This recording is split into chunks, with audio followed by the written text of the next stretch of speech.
Our world is full of mysterious and inexplicable events that have left people baffled, with some of these unsolved mysteries being centuries old. In some cases, entire cities are unearthed in areas that were previously thought to contain nothing but barren sand. In others, people report stumbling across large and vicious creatures that no one knew existed, or seeing lights in the sky that no one can explain. Many of these mysteries will never be solved, but as the years pass by, we've managed to find explanations for a few, and one can only hope that we're able to uncover more truths in the years to come. Number 5. On the 13th of July, 2013, 39-year-old Matthew Green from Pennsylvania was in the midst of a vacation in Mammoth Lakes, California, where he and a few of his friends had been climbing the surrounding mountains, and he'd fallen in love with the area to the point where he jokingly said that he may just have to live there for the rest of his life. But on this day, his vacation would take a sinister turn when he inexplicably disappeared, and a decade later, no one has seen or heard from him, and the mystery of his inexplicable disappearance remains unsolved. Matthew had an innate love for the outdoors, as he often went camping and hiking with his father when he was young. As an adult, he studied at Clemson and Pennsylvania State Universities, before volunteering for the Peace Corps in 1998. When his time was over, he decided to become a math teacher, but his love for the wild never faded, and he took every opportunity that came his way to spend time in nature, whether it involved mountain climbing, fishing, or hunting. And so, true to his nature, he traveled to Mammoth Lakes in 2013, where he met up with two friends, John and Jill Grayco. He decided to stay at the New Shady Rest campground and planned to remain there until the 7th of July. His friend chose to stay in the comfort of a hotel since they had their child with them, but Matthew and John headed out each day, completing an impressive number of routes and climbs in snowy conditions. But all good things eventually come to an end, and on the 7th of July, John and Jill were set to return home. But before doing so, they joined Matthew for one last excursion to Emerald Lake, where they enjoyed the last few moments of a memorable vacation. Matthew was scheduled to leave that same day, but his car had started giving him trouble, and had been in a repair shop for most of the time that he was there. He had an important meeting the next day, but was told that his car's head gasket had blown and that it would take some time to fix. With no other option, Matthew decided to stay in Mammoth Falls a while longer, and he continued his excursions into the mountains and lakes in the area. His friends warned him to always let someone know where he was headed for the day, but they weren't too concerned since he knew how to handle himself out in the wild. During his extended stay, he climbed a mountain which reaches an impressive 10,560 feet into the air in just over 6 hours. He also hiked along icy trails and made the most of the extra time that he had in the mountains. On the 10th of July, he phoned his parents and decided to relax at his campsite.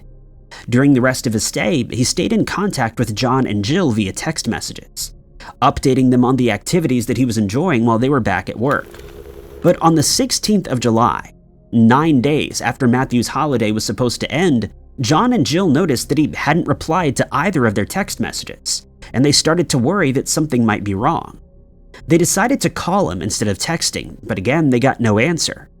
For the next 5 days, no one heard anything from Matthew, and the manager at his camping site noticed that he hadn't paid for the last 3 nights. He contacted the Mammoth Lakes Police Department and reported Matthew's absence, which in such mountainous terrain could hint at disaster and tragedy. When police officers arrived at Matthew's campsite, they found that everything was just as he had left it, but he was nowhere to be found. Since Matthew hadn't been reported as a missing person, the details of his campsite were recorded, and his belongings were taken into storage in case he returned at a later date to collect them. By the 26th of July, Matthew's family started becoming concerned for his safety, since they'd not heard a word from him despite sending multiple text messages. But knowing that he often traveled through areas where there was no charging point or cell reception, they decided to wait a while longer to see if he could get in touch. They were aware that he was scheduled to meet up with another friend named Tony in Colorado, and so they decided to call him to hear whether he had made it there. Tony informed them that he hadn't seen him, but reiterated his theory that he was probably hiking in a remote area. On the 29th of July, Matthew was finally reported as missing, after Jill was informed that he hadn't picked up his car, which had now been fixed. She immediately contacted the Mammoth Lakes Welcome Center, and upon learning that Matthew's campsite had been broken down, she decided to file the report.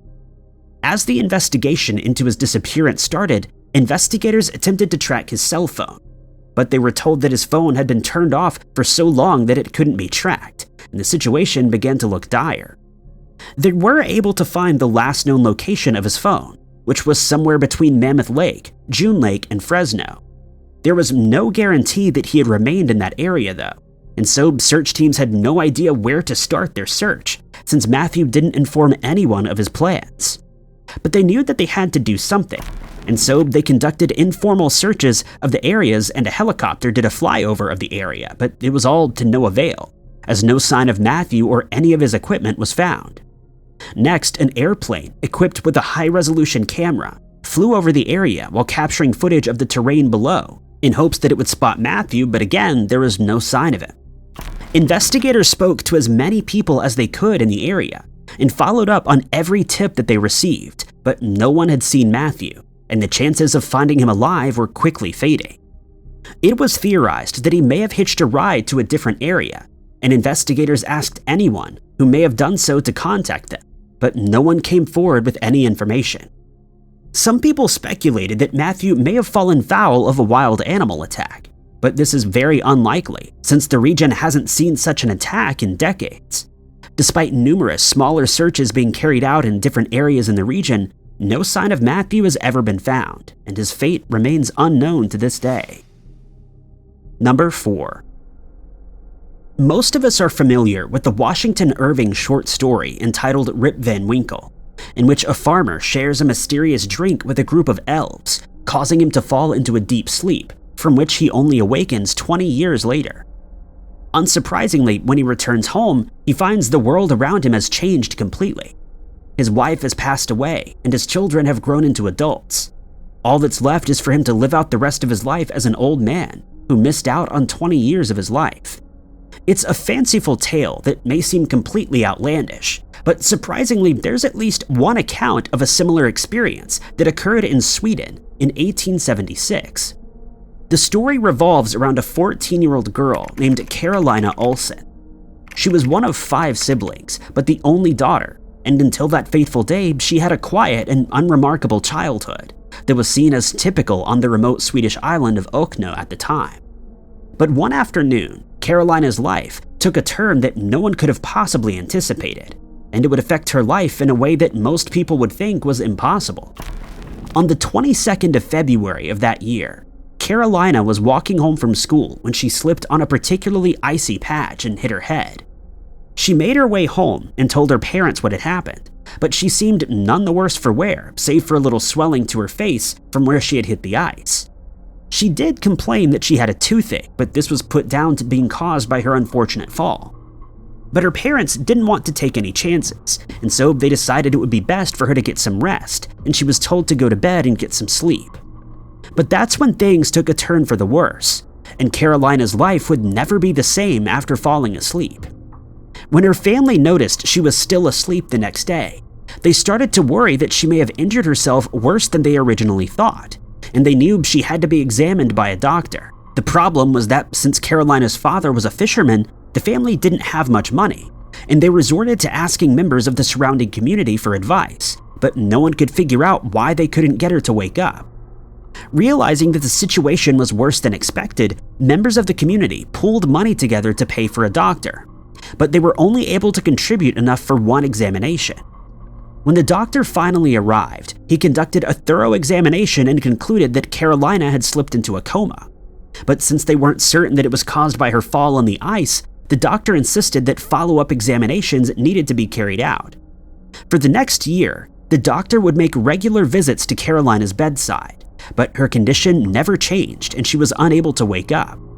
The doctor kept meticulous notes on the case and shared them with members of the medical community, even going as far as asking them to help come up with a cure for her condition.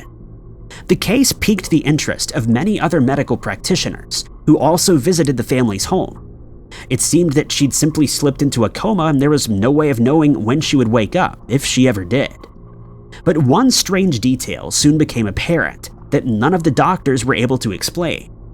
Even though Carolina had a steady pulse and was breathing normally, her hair and fingernails had stopped growing. Added to this was the fact that she maintained a steady weight, which was very unusual since there was no way for her to ingest any food, and she was being given just 2 glasses of milk every day. Her family stated that she never uttered a sound while she was asleep, but her father thought that he heard her praying on several occasions, though this was dismissed as a subconscious act that she wasn't fully aware of. Soon, weeks turned into months, and months turned into years with no change in Carolina's condition. When she still remained in a coma 6 years after her fall on the ice, her family decided it would be best for everyone involved for her to be moved to a hospital where she could be cared for by medical professionals. And so she was taken to a hospital where her doctor recommended a series of electroshock therapies in hopes that it would jolt her out of her slumber. Carolina would end up spending a month in the facility, but despite the best efforts of the doctors at the hospital, they saw no change in her condition, and she was sent home to her parents' house. Her doctors concluded that she had suffered paralysis due to a type of dementia, and her family was informed there were no further medical treatments available. They had no choice but to care for Carolina in hopes that she would miraculously wake up of her own accord one day. Several more years passed, but Carolina remained asleep. At one point, one of her 4 brothers passed away, and inexplicably, her family noticed that she seemed to be crying as if she knew what was happening around her. As time passed, Carolina's mother eventually also passed away, and the duty of taking care of her was passed on to a servant. She would tend to the sleeping girl for the next 4 years, all the while hoping that even the smallest change would occur, but Carolina slept on. That is, until the 14th of April, 1908. The servant was in the midst of her usual duties when she walked into Carolina's room, and to her surprise, found her crawling on the floor while sobbing uncontrollably.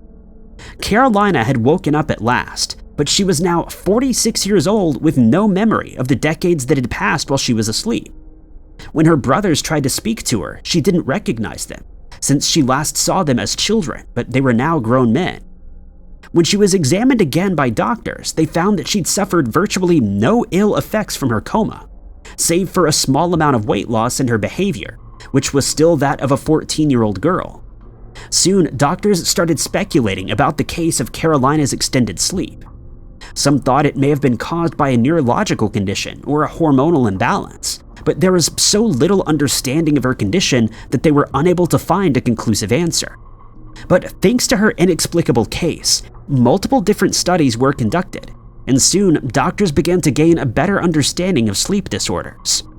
Carolina would go on to live another 20 years, eventually passing away at the age of 66, but her story is one that's still told today and will likely never be forgotten. Number 3.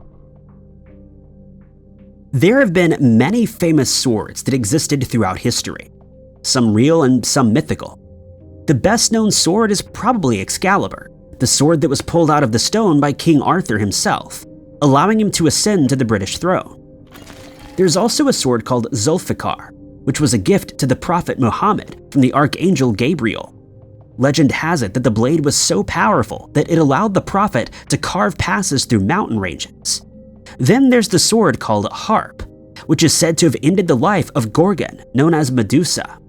It didn't have just one wielder, but is said to have belonged to Zeus, Perseus, as well as Kronos. The existence of these swords is doubtful at best, and they're thought to merely be the stuff of legend. But there are some real swords that are so expertly made that they too have secured their place in history. One of these being a samurai blade called Honjo Masamune.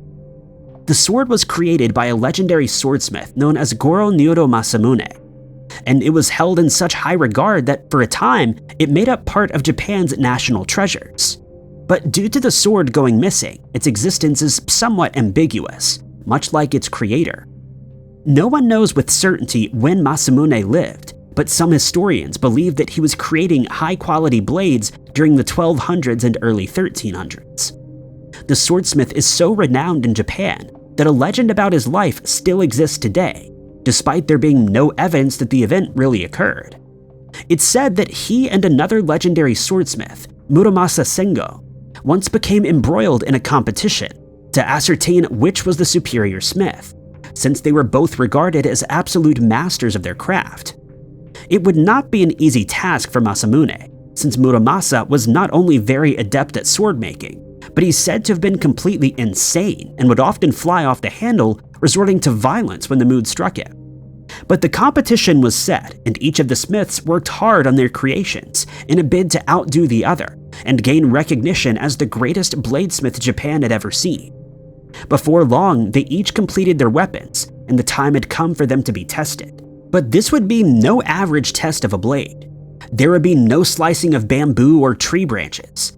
Instead, the two swords were suspended above a flowing river, with the sharpened edge placed against the flow of the river's current. Masamune's blade was impeccable, slicing through any leaf that floated into its path, and it was clear that his skills were legendary, although it seemed to repel any fish that swam close to it. But when Muramasa's creation was put to the test, it cut not only the floating leaves, but passing fish, and even the air that passed by. And so Masamune had defeated his rival, since Muramasa's blade had cut everything in its path indiscriminately, while the former's blade seemed to possess a calmer, more discerning nature. Muramasa was still regarded as a master swordsmith, and his techniques would still be followed for the next 200 years. As for his legendary creation, the Honjo Masamune sword, it gained its name from a general who hailed from the Uesugi clan, which was located in the northern regions of Japan. The general, named Honjo Shigenaga, acquired the sword during a battle of Kawanakajima back in 1561. But it was no small feat, as he had to defeat a fellow general before he could claim it as his own. The rival general had challenged Shigenaga to a duel, and in the process, he nearly lost his life when the sword split his helmet down the middle. He persevered, though, and took possession of the legendary blade, carrying it into battle in the years that followed. He would eventually sell the sword to a member of the Toyotomi clan, which was the ruling clan in the country at the time. The sword would remain in the clan's possession for many years after that, until the Second World War drew to a conclusion. As the end of the war drew near, Japan surrendered, and many of the high-ranking families in Japan had valuable items taken from them, including the Honjo Masamune sword. It's believed that the sword then fell into the hands of Coldy Beemore, a United States sergeant. But this claim has been hotly debated over the years, as there's no solid proof that he ever existed or that the sword was ever in his possession. Some believe that his name was actually mispronounced, or that it was a nickname, since records do exist of a US Army technician 4th grade called Cole D.B. Moore, which, if spoken quickly, sounds a lot like Coldy Beemore. This remains mere speculation, though, and we'll likely never know with any certainty if Beemore ever existed or whether he took possession of the sword. What is known is that the sword definitely existed, and that it was of unsurpassed quality. The blade was heated and hardened over and over again, resulting in steel that would take a massive effort to break or bend. The blade of the sword included a 0.6-inch curve, and it had a single edge that ran along its 25.6-inch length. Unfortunately, the blade will probably lack Masamune's signature, since he wasn't in the habit of signing his work. But some scholars believe that he may have done so with this blade, since it was his greatest creation. Despite the fact that the blade's current whereabouts are unknown, there are many people who continue to search for it, since it would be worth millions of dollars today, and it would make a fine addition to any sword enthusiast's collection. There's always the chance that someone stumbled across the blade at some point in the past few decades, and not knowing what they had found, either kept it as a souvenir or had it repurposed into a more modern blade. But hopefully it's still out there somewhere, waiting to be rediscovered by a lucky passerby, or a fortunate archaeologist. And if it ever is found, it could be placed on display and celebrated for the masterpiece that it's rumored to be. Number 2. One of the worst fears that an artist could have must surely be that one of their greatest pieces gets stolen and never recovered.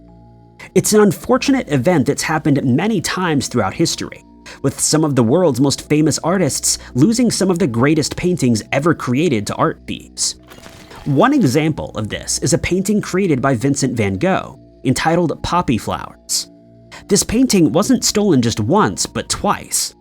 The first instance occurred on the 4th of June, 1877, when it was stolen from the Mohammed Mahmud Khalil Museum, which is situated in Cairo. The painting was thought to have been lost forever, but miraculously, it was found again 10 years later when it resurfaced in Kuwait. But 33 years later, the same painting would be stolen from the very same museum again, and the piece, which is valued at around $50 million, remains missing today. During one famous heist that took place in 1990 at the Isabella Stewart Gardner Museum in Boston, a painting entitled The Storm on the Sea of Galilee, which was created by Rembrandt van Rijn, was among the priceless pieces that were stolen. All in all, artwork totaling as much as $500 million was lost that day, and none have ever been recovered, with only the empty frames serving as a reminder that they once existed. In an inexplicable bit of bad luck, Claude Monet had two of his paintings stolen in one robbery at the Kunsthal Museum in Rotterdam. The pieces in question were named Charing Cross Bridge, London, and Waterloo Bridge, respectively. The thieves were eventually arrested, but in a cruel twist of fate, one of the thieves' mothers decided to set fire to all the broken pieces in an effort to protect her son, and they were lost forever. But Monet wasn't the only artist who lost valuable pieces that day. Many other priceless pieces were stolen as well. If there's one consolation in this case, which you'll likely be hard-pressed to find, it's that the artists are certain that these paintings were destroyed and that they aren't being kept in the possession of a lowly art thief. There's no such solace in the case of a painting created by Raffaello Sanzio, better known simply as Raphael, and once again its disappearance can be attributed to the Second World War, more precisely to German soldiers who are believed to have taken possession of it. It's believed that the painting, entitled Portrait of a Young Man, was created by Raphael in either 1513 or 1514, and was eventually put on display in Poland as part of a collection. The piece features a young woman with long, curly hair, who's looking directly at the artist with an enigmatic expression on his face. He's wearing a white shirt, dark coat, and a hat, and is of fair complexion. Judging by his clothing, many people believe that the man in the painting was well off, but there's a lot of speculation as to his identity. Some art historians think that Raphael created the piece of himself as a young man, though there's no evidence to prove that this is the case. What makes the loss of the painting even more tragic is that the only photos ever taken of it are in black and white, so we have no idea what colors are present in the piece. Along with Raphael's masterpiece were the paintings Lady with an Ermine, which was a creation of Leonardo da Vinci's, and Landscape with the Good Samaritan, which was painted by Rembrandt. As the war raged on, German soldiers were on the brink of invading Poland, and so every effort was made to secure the three paintings. They were removed from the museum and taken to an upper-class home, or they were hidden behind a newly built wall. But they would only remain hidden for about 2 weeks before German soldiers discovered them, and they were then handed over to the governor of the general government, Hans Frank, who put them on display in his home. Following this, they were sent to Berlin and Dresden, so that they could become part of Adolf Hitler's private collection. But 1 year before the end of the war, the Leonardo and Rembrandt paintings were moved, and it's unclear whether Raphael's painting accompanied them. Some historians believe that Hans Frank took possession of the painting before it could be moved during his flight from Allied forces as the war came to a conclusion. This theory holds some water since the other two paintings were found in Frank's residence upon his arrest in 1945. But Portrait of a Young Man was nowhere to be found. Many efforts have been made over the years to find the painting, but none have succeeded. Many rumors have surfaced as to the painting's whereabouts, with some people claiming that it's owned by a private collector. This collector's location is uncertain, as some people claim that he lives in Germany, but others insist that he actually lives in Switzerland, Russia, or even the US. And at this point, these rumors are far from confirmed. There are also rumors that the painting wasn't actually created by Raphael, but that it was painted by someone who worked closely with him. Furthermore, if the painting is ever found, the possibility exists that it may not be the real piece, since forgery is a very real part of the art world. It's estimated that the painting, if rediscovered, would be worth upwards of $100 million today if it's found to be a genuine article. But scholars believe that there's only a very minute chance that the painting will ever be found, and even then it could take years to authenticate it as the one created by the famous artist. But not all hope is lost. There have been instances where famous paintings were found decades after going missing or being stolen. One of Raphael's other paintings, Madonna of Foligno, was discovered in Spain in 2014, but it's still not been authenticated, and most art scholars believe it's either a second version created by the artist or a forgery. Then, in 2016, another of his paintings was found in Scotland, and similarly, it's still in the process of being authenticated. A year later, 2 more of Raphael's works were found during renovations at the Vatican. There is little doubt that they were created by Raphael, since they were found in a room where he's known to have spent time painting. Despite the bleak outlook, there are many artists who still hold out hope that the painting will one day be found, and that they'll have the opportunity to study it in full color. For now, though, it remains lost, and no other clues have been found as to where it may have ended up. Number 1. George Mallory may not be credited as the first person to ever reach the summit of the formidable Mount Everest, but there are many people who believe that this honor should indeed be his. Currently, that honor belongs to Edmund Hillary, who traversed Everest and reached the summit on the 29th of May, 1953, along with fellow climber Tenzing Norgay. Mallory and his troupe, which included Howard Somervell, Jeffrey Bruce, and Edward Norton, decided to make their attempt at conquering Everest back in 1922. Mallory became interested in mountain climbing when he was studying at Winchester College in England. At the time, one of his lecturers had invited him to join an expedition into the Swiss Alps, which he gladly accepted and completed. In the years to come, he would continue climbing different mountains in Wales, and at one point he returned to the Alps. After completing his military service, he became a part of Britain's Alpine Club, which was in the process of assembling a team that would make an attempt at summiting Everest. They launched an investigative expedition in 1921, during which Mallory mapped out a route of the mountain. They made their first attempt that September, but realized that they were ill-equipped to withstand the high winds on the mountain, and so they were forced to abandon their attempt. But Mallory didn't have to wait long for his second chance.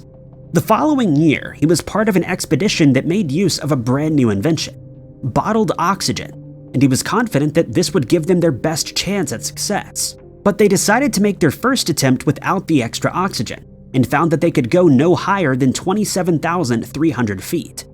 They waited a few days before making another attempt, but this time tragedy struck when an avalanche claimed the lives of 7 people in the expedition. This time, they would have to wait for a further 2 years before making another attempt, and this time they were once again hampered by high winds that threatened to end their latest effort.